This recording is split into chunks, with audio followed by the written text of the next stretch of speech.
Here we are, fixing to pull into Tulsa Raceway Park. Made this trip with this wonderful, fine young man, Terry Coker, and the greeting crew is out here at the gate gonna greet us. We have had nothing but adventure all the way here. Road construction, and road construction. But we're yeah. But we're pulling in the gate. We'll get parked and get started unloading here in a little bit.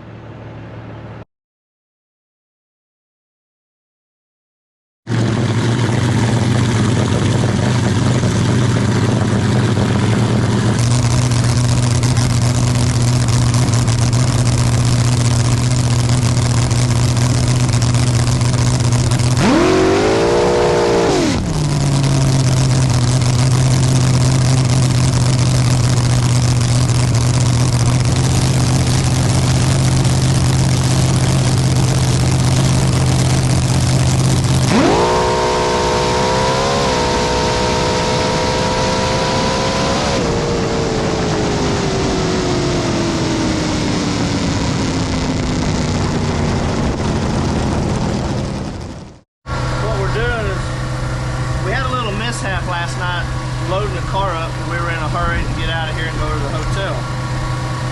So you have to raise the trailer up to load the car for ground clearance, and I didn't have it quite high enough. I tore up the bracket that holds the fuel filter on the car, because it's the lowest part of the car. So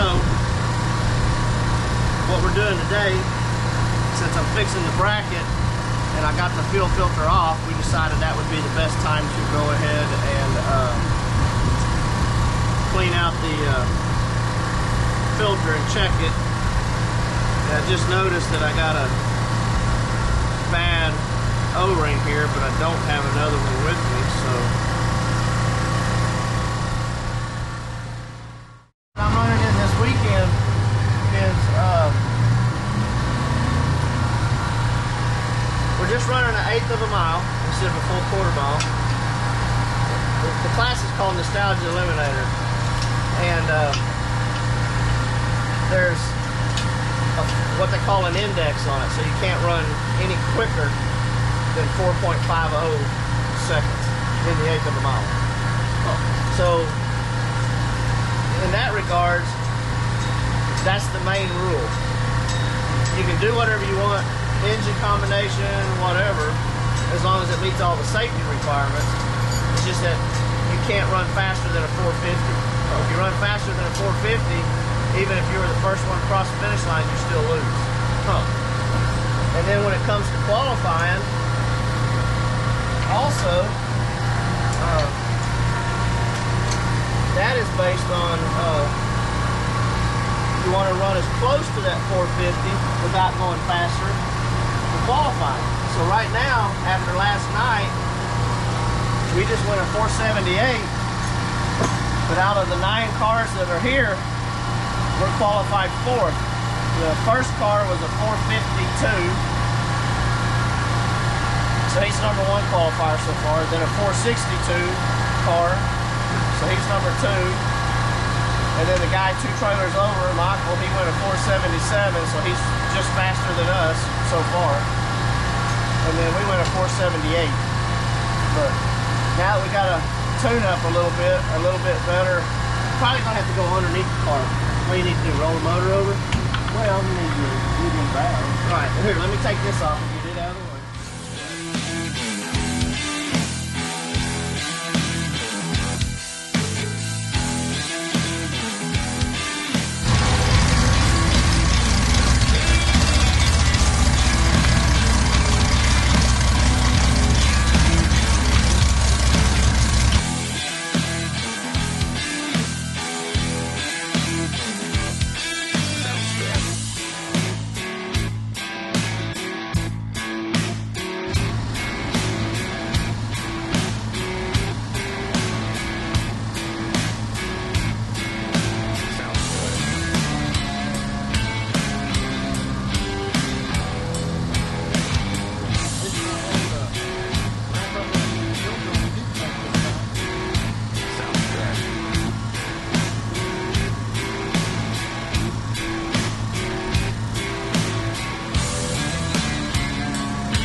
it ran really good for a while, and then once it reaches a certain point, it just lays over. So we may have tried too much on the high speed, which was putting too much fuel in it. There's kind of a fine tune there, fine line. So we'll get back, pull the plugs. We got to roll the motor over anyway, get any of the fuel out of the cylinders. Pull the plugs, and we'll run through and check the valve springs and roll the motor over that way. Just look over everything, make sure everything's rotating like it should. And then we'll see. It carried the front wheels again. It's doing a good job on the starting line. It's hauling ass. Felt like it was another good 60 foot probably, but it ought to be hauling ass out the back door. I mean, we're not going to go any rounds like that. That's for sure.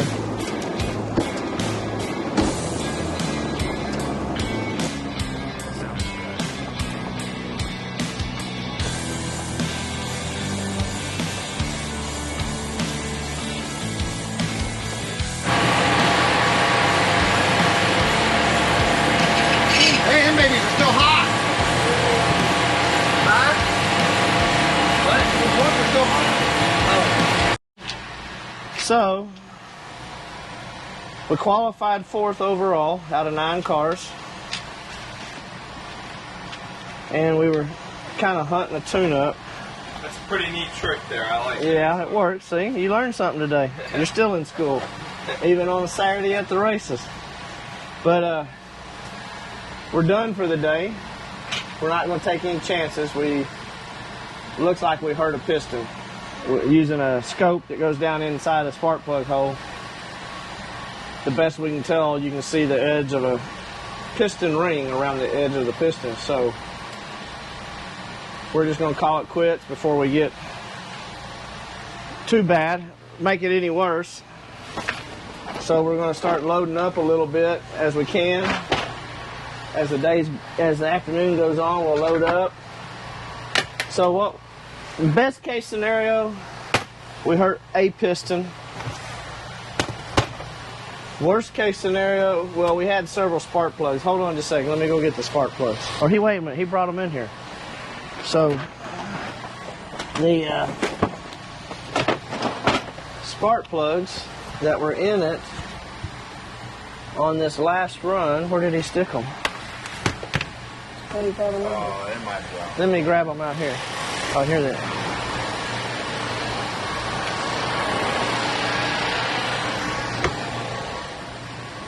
So this last run that we just made, now let me find my glasses.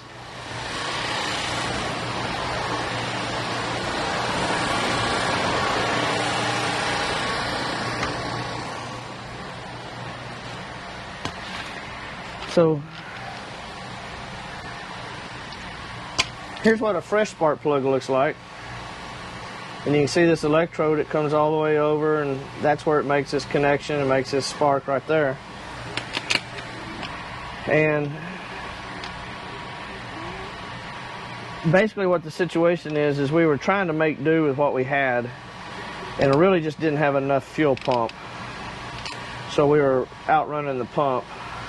So we burnt the electrode off, which means it was running lean after we shifted gears into high gear. So we're just going to play it safe. We don't really have the parts here to fix it, no spare pistons or anything like that, because what I've always ran and raced in combination wise, we didn't really have those kind of issues. We were just trying to keep up with the Joneses power wise, performance wise, because all the cars in the class that were here running blown big blocks, blown small blocks, making quite a bit more horsepower than we were making. So we were really the underdog to start with, even coming into the event. But we qualified 4th, so that's not bad. That's telling us something. The combination will work once we get, the setup will work once we get the right combination. I need a bigger fuel pump. a bigger fuel pump and probably some bigger nozzles to put more volume into the motor to where it won't lean out. And we could probably make do with that for a while. But if we wanted to start running anything faster or bigger, we would have to really change up the whole combination. So it's been fun, always at the track, always have fun at the track, even when you're going home early or you're done early. We won't go home till tomorrow. We're going to still stay and watch. We've already paid for the hotel room. So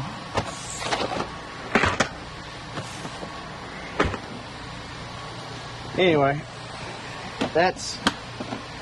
is it what we wanted to happen? No. Naturally. Will I take the performance it did? Yeah, it ran really good. We went a 110 60 foot with a 308 to the 330 and a 477 last night at the 8th mile. And today, in the heat of the day, which is usually when you're going to run slower, but in the heat of the day, we went a 107 60 foot with a 305 to the 330, but it